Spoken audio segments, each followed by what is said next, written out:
Know you've been a good friend. James and the Giant Peach by Roald Dahl. Chapter 25. James didn't want the earthworm and the centipede to get into another argument, so he said quickly to the earthworm, "Tell me, do you play any kind of music?" "No, but I do other things, some of which are really quite extraordinary," the earthworm said, brightening. "Such as what?" asked James. "Well," the earthworm said, "next time you stand in a field or in a garden and look around you, then just remember this, that every grain of soil upon the surface of the land, every tiny little bit of soil that you can see, has actually passed through the body of an earthworm during the last few years. Isn't that wonderful?" "It's not possible," said James. "My dear boy, it's a fact." "You mean you actually swallow soil?" "Like mad," the earthworm said proudly. "In one end and out the other." "But what's the point?" "What do you mean, what's the point?" "Why do you do it?" "We do it for the farmers. It makes the soil nice and light and crumbly so that things will grow well in it. If you really want to know, the farmers couldn't do without us. We are essential. We are vital. So it is only natural that the farmer should love us. He loves us more, I believe, than he loves the ladybird." "The ladybird?" said James, turning to look at her. "Do they love you too?" "I am told that they do," the ladybird answered modestly, blushing all over. "In fact, I understand that in some places the farmers love us so much that they go out and buy live ladybirds by the sackful and take them home and set them free in their fields. They are very pleased when they have lots of ladybirds in their fields." "But why?" James asked. "Because we gobble up all the nasty little insects that are gobbling up all the farmers' crops. It helps enormously, and we ourselves don't charge a penny for our services."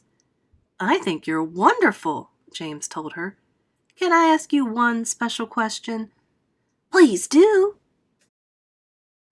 "Well, is it really true that I can tell how old a ladybird is by counting her spots?" "Oh, no, that's just a children's story," the ladybird said. "We never change our spots. Some of us, of course, are born with more spots than others, but we never change them. The number of spots that a ladybird has is simply a way of showing which branch of the family she belongs to. I, for example, as you can see for yourself, am a 9-spotted ladybird. I am very lucky. It is a fine thing to be." "It is indeed," said James, gazing at the beautiful scarlet shell with the 9 black spots on it. "On the other hand," the ladybird went on, "some of my less fortunate relatives have no more than 2 spots altogether on their shells. Can you imagine that? They are called 2-spotted ladybirds, and very common and ill-mannered they are, I regret to say. And then, of course, you have the 5-spotted ladybirds as well. They are much nicer than the 2-spotted ones, although I myself find them a trifle too saucy for my taste." "But they are all of them loved," said James. "Yes," the ladybird answered quietly. "They are all of them loved." "It seems that almost everyone around here is loved," said James. "How nice this is." "Not me," cried the centipede happily. "I am a pest, and I'm proud of it. Oh, I am such a shocking, dreadful pest." "Hear, hear," the earthworm said. "But what about you, Miss Spider?" asked James. "Aren't you also much loved in the world?" "Alas, no," Miss Spider answered, sighing long and loud. "I am not loved at all, and yet I do nothing but good. All day long I catch flies and mosquitoes in my webs. I am a decent person." "I know you are," said James. "It is very unfair the way we spiders are treated," Miss Spider went on. "Why, only last week your own horrible Aunt Sponge flushed my poor dear father down the plug hole in the bathtub." "Oh, how awful!" cried James. I watched the whole thing from a corner up in the ceiling, Mrs. Spider murmured. It was ghastly. We never saw him again. A large tear rolled down her cheek and fell with a splash on the floor. But is it not very unlucky to kill a spider? James inquired, looking around at the others. Of course it's unlucky to kill a spider, shouted the centipede. It's about the unluckiest thing anyone can do. Look what happened to Aunt Sponge after she'd done that. Bump. We all felt it, didn't we, as the peach went over her? Oh, what a lovely bump that must have been for you, Miss Spider. It was very satisfactory, Miss Spider answered. Will you sing us a song about it, please? So the centipede did. Aunt Sponge was terrifically fat, and tremendously flabby at that. Her tummy and waist were as soggy as paste. It was worse in the place where she sat. So she said, I must make myself flat. I must make myself sleek as a cat.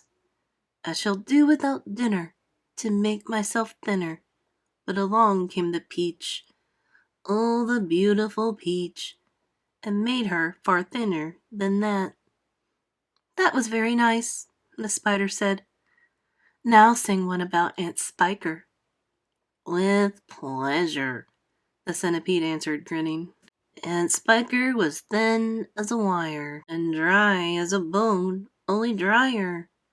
She was so long and thin, if you carried her in, you could use her for poking the fire. I must do something quickly, she frowned.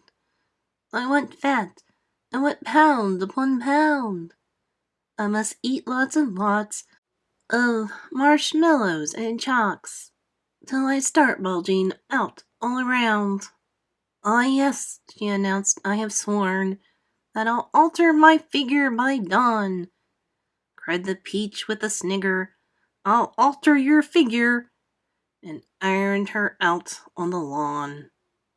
Everyone clapped and called out for more songs from the centipede, who at once launched into his favorite song of all. Once upon a time when pigs were swine, and monkeys chewed tobacco, and hens took snuff to make themselves tough, and the ducks said, quack, quack, quacko, and porcupines drank fiery wines, and goats ate tapioca, and old Mother Hubbard got stuck in the Look out, centipede! Cried James. Look out! Chapter 26.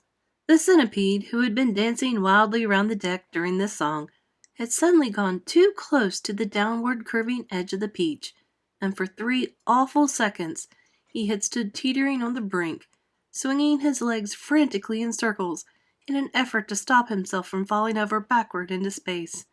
But before anyone could reach him, down he went. He gave a shriek of terror as he fell, and the others, rushing to the side and peering over, saw his poor long body tumbling over and over through the air, getting smaller and smaller until it was out of sight. Silkworm! Yelled James. Quick! Start spinning! The silkworm sighed, for she was still very tired from spinning all that silk for the seagulls, but she did as she was told. I'm going on after him, cried James, grabbing the silk strings as it started coming out of the silkworm and tying the end of it around his waist. The rest of you hold on to Silkworm, so I don't pull her over with me, and later on, if you feel 3 tugs on the string, start hauling me up again. He jumped and went tumbling down after the centipede, down, down, down towards the sea below, and you can imagine how quickly the silkworm had to spin to keep up with the speed of his fall. I'll never see either of them again, cried the ladybird. Oh dear, just when we were all so happy, too. Miss Spider, the glowworm, and the ladybird all began to cry. So did the earthworm. I don't care a bit about the centipede, the earthworm sobbed, but I really did love that little boy. Very softly, the old green grasshopper started to play the funeral march on his violin, and by the time he had finished, everyone, including himself, was in a flood of tears. Suddenly, there came 3 sharp tugs on the rope. "Pull!" shouted the old green grasshopper. "Everyone get behind me and pull!" There was about a mile of string to be hauled in, but they all worked like mad, and in the end, over the side of the Peach, there appeared a dripping wet James with a dripping wet centipede clinging to him tightly with all 42 of his legs. "He saved me," gasped the centipede. "He swam around in the middle of the Atlantic Ocean until he found me." "My dear boy," the old green grasshopper said, patting James on the back, "I do congratulate you." "My boots," cried the centipede. "Just look at my precious boots. They are ruined by the water." "Be quiet," the earthworm said. "You are lucky to be alive." "Are we still going up and up?" asked James. "We certainly are," answered the old green grasshopper. "And it's beginning to get dark." "I know. It'll soon be night." "Why don't we all go down below and keep warm until tomorrow morning?" Miss Spider suggested. "No," the old green grasshopper said. "I think that would be very unwise. It will be safer if we all stay up here throughout the night and keep watch. Then, if anything happens, we shall always be ready for it." Know you've been a good friend, and that's in the thick and thin.